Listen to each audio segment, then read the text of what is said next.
While global equity markets have started the year with solid returns, high risk and low quality stocks notably have led this positive performance.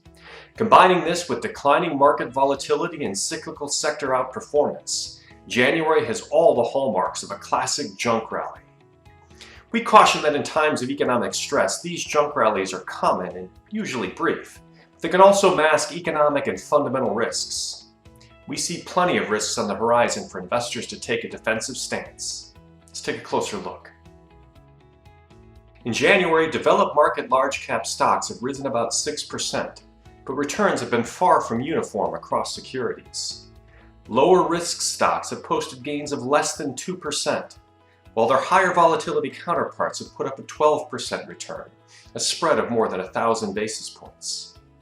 Viewed from a financial quality angle, developed large cap stocks with positive earnings have returned about 5%, while those with negative earnings have outperformed at more than 10%.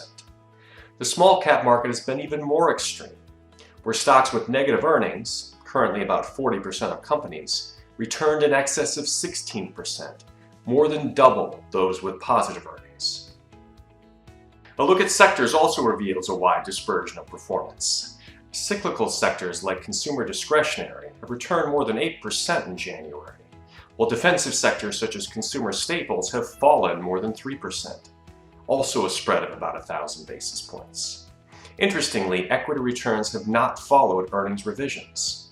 Revisions on 2023 earnings have favored higher quality names despite their poor stock performance.